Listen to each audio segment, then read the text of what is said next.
আসসালামু আলাইকুম। আশা করি সকলেই ভালো আছেন। আপনাদের মাঝে নতুন আরেকটি ভিডিও নিয়ে হাজির হলাম। যারা আমার ইউটিউব চ্যানেলটি সাবস্ক্রাইব করেননি তারা অবশ্যই আমার ইউটিউব চ্যানেলটি সাবস্ক্রাইব করে দিন নতুন নতুন ভিডিও পাওয়ার জন্য। আমরা কিন্তু আজকে বিকেলবেলায় চলে এসেছি পুকুর পাড়ে মাছ মারার জন্য। আজকে আমাদের প্রোগ্রাম হলো, প্রতিদিন তো আমরা মাছ মেরে বাড়ি নিয়ে যাই, আজকে আমরা মাছ মেরে পুকুর পাড়েই ফ্লাই অথবা পুড়ে খাবো। তার জন্য কিন্তু চলে এসেছি। হঠাৎ করে আমাদের বড়শিটা ভেঙে গিয়েছে। মাছ একটি বড় একটি তেলাপিয়া মাছ ধরেছিল, তার জন্যই কিন্তু বড়শির আগাটা ভেঙে গিয়েছে। বড়শিটা ঠিক করা হচ্ছে এবং দেখতে পাচ্ছেন যে মাত্র আমরা 3টি মাছ ধরেছি। এদিকে জিহাদ মাছ ধরা শুরু করেছে এবং রনি কাকা এই যে আপনার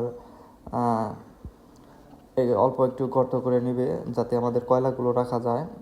যদি আমরা বাঁশ কিংবা খড়িতে আগুন ধরাই তাহলে মাছগুলো ধোঁয়ায় গন্ধ করবে, তার জন্য আমরা কয়লা নিয়ে এসেছি। কয়লা, জাল এবং সব কিছুই আমরা নিয়ে চলে এসেছি, কিন্তু এখানে আমরা এখন দেখতে পাচ্ছেন যে জিহাদ আর ইকবাল ভাই মিলে মাছ ধরতেছে। দেখা যাক, মাছ ধরতে থাকুক আর আমরা ওইদিকে ওই কাজগুলো করতে থাকি। দেখতে পাচ্ছেন যে আজকে বিকালে কি সুন্দর একটি ওয়েদার।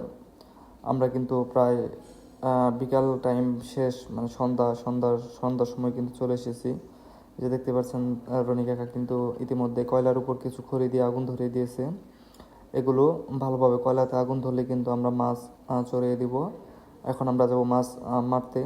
দেখতেই পাচ্ছেন যে মাছ মারা, এই যে আমি আসার সাথে সাথে কিন্তু একটি মাছ মেরে ফেলেছে ইকবাল ভাই। কত সুন্দর একটি তেলাপিয়া মাছ। আমরা এই পুকুরে কিন্তু তেলাপিয়া মাছই বেশি দিয়েছি। জিহাদ জিহাদ কিন্তু চলে এসেছে মাছ ভালোভাবে কুটিয়ে এবং মরিচ, হলুদ যা যা লাগে মাছ ভাজি করতে সব কিছু নিয়ে কিন্তু চলে এসেছে। দেখতেই পাচ্ছেন যে আমাদের 7টি তেলাপিয়া মাছ সুন্দরভাবে জিহাদ নিজের হাতে কুটে নিয়ে চলে এসেছে। দেখতে পাচ্ছেন যে খুব সুন্দরভাবে মাছগুলো কেটে নিয়ে ভালোভাবে হলুদ এবং মরিচ দিয়ে নিচ্ছি যাতে মাছ ভাজা ভালো হয়।